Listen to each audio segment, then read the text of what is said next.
नमस्कार दोस्तों, जय जोहार। मैं कौशल तिवारी और बिहनिया संझा में आपका स्वागत है। छत्तीसगढ़ के बलौदा बाजार जिले में एसपी कार्यालय को फूंक देने और कलेक्टोरेट में तोड़ फोड़ कर तबाही मचाने के मामले में पूरी तरीके से फेल हो चुकी विष्णुदेव साय की सरकार यानी डबल इंजन की सरकार क्या अब कोई नया खेल खेलना चाहती है? क्या वह यह सारा आरोप कांग्रेस पर मढ़ देना चाहती है और सतनामी समाज के मांग को डाइवर्ट करना चाहती है? क्या खेल खेलना चाहती है? किस तरीके से कांग्रेस के जांच समिति और बड़े नेताओं के दल ने कल बलौदा बाजार जाकर निरीक्षण किया, समूचे घटना को जानने की कोशिश की और उसके बाद आकर बताया कि सिस्टम यहां पूरी तरीके से फेल था। इंटेलिजेंट एजेंसियां अपना काम कर नहीं पाई और सरकार पूरी तरीके से फेल हो गई, इसलिए यह घटना हुई।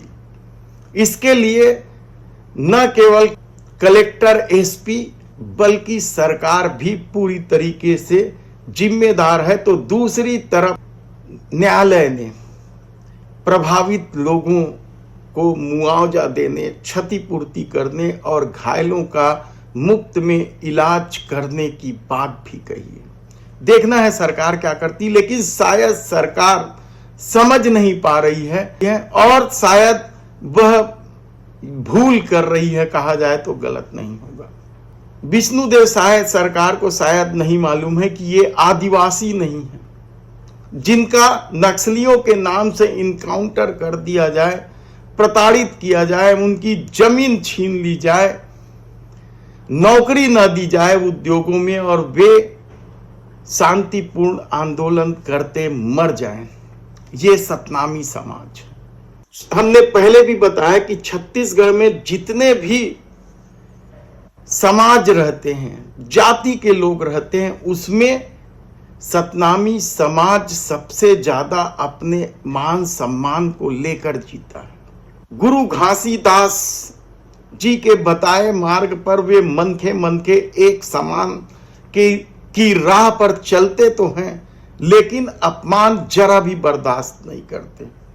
और शायद यही वजह है कि सत्ता की तरफ से उनके मांगों की लगातार अनदेखी ने उन्हें आक्रोशित कर बड़े प्रदर्शन के लिए प्रेरित तो किया, साथ ही पुलिसिया करतूत ने उन्हें उग्र कर दिया। हमने बताया, हालांकि कई लोग कह रहे हैं कि वह वीडियो शाम का है, लेकिन एक दावा है कि यह वीडियो दिन का ही है और उसके बाद ही घटना हुई।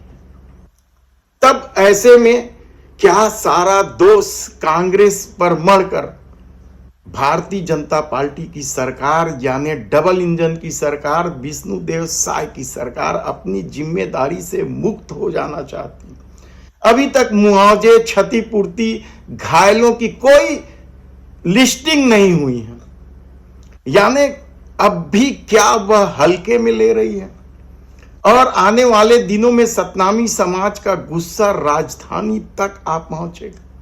यह बेहद ही गंभीर सवाल है। सत्ता को सोचना चाहिए। राजनीति अपनी जगह है, वह राजनीति करे, क्योंकि राजनीति करके ही वह सत्ता तक पहुंची है।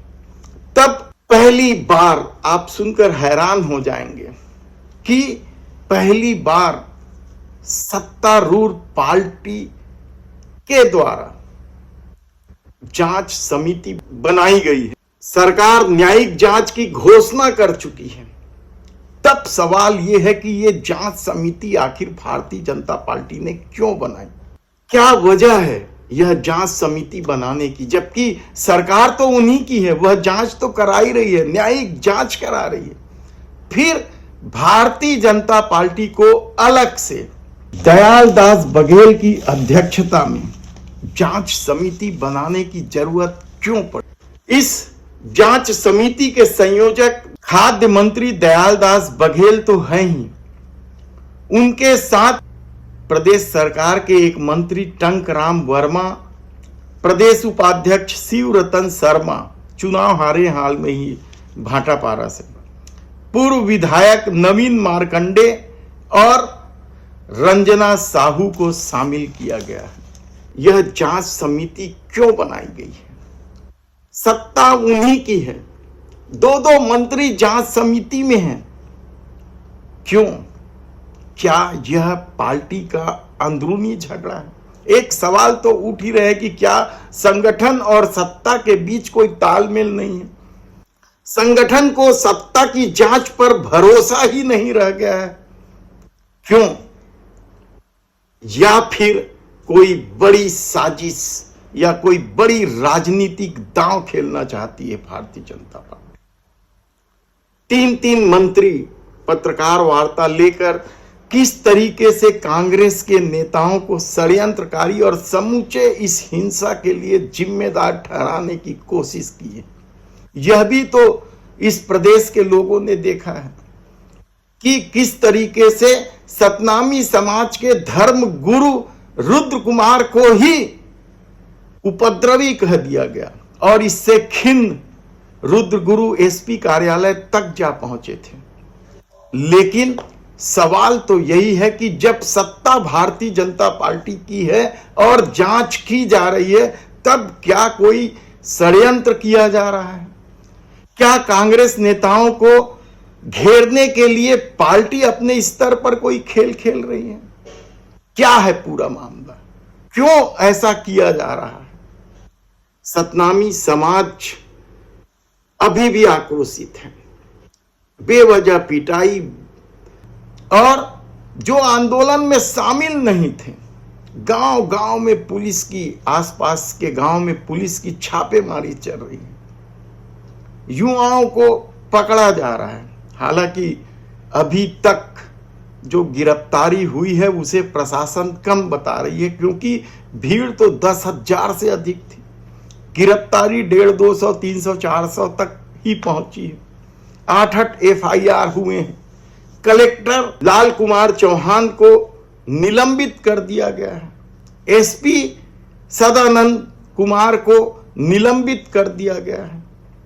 तब निलंबन भी तो देर से हुआ है। घटना के तत्काल बाद जब यह बात खुलकर सामने आ गई थी कि पूरी जिम्मेदारी कलेक्टर और SP की थी और दोनों आंदोलन से निपटने की बजाय कार्यालय छोड़कर भाग निकले थे, बेहद गंभीर आरोप था। लेकिन उनके निलंबन में सरकार इतना समय क्या सिर्फ इसलिए लगाई कि वह सतनामी समाज के आक्रोश को तौल रही थी? सवाल कई हैं कि आखिर अब सत्ता क्या चाहती है? क्या अब भी उसे राजनीतिक खेल पर भरोसा है? इसलिए भारतीय जनता पार्टी की जांच समिति बन गई। क्यों नहीं उठना चाहिए सवाल भारतीय जनता पार्टी पर भी और सरकार पर भी? क्या सरकार अब भी कोई भूल कर रही है या सतनामी समाज के अपमान को हल्के में ले रही है?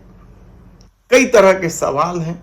हमारी टीम लगी हुई है और हम शीघ्र ही बताएंगे कि किस तरीके से निर्दोष लोगों को पकड़ा जा रहा है, किस तरीके से पुलिस का खेल शुरू हो गया है, किस तरीके से सरकार आंदोलन को कुचल देना चाहती है, किस तरीके से सत्ता पूरे मामले को डाइल्यूट करना चाहती है या डाइवर्ट करना चाहती है। हमारी टीम लगी हुई, हम एक एक चीज का आपको रिपोर्ट बताते रहेंगे। धन्यवाद।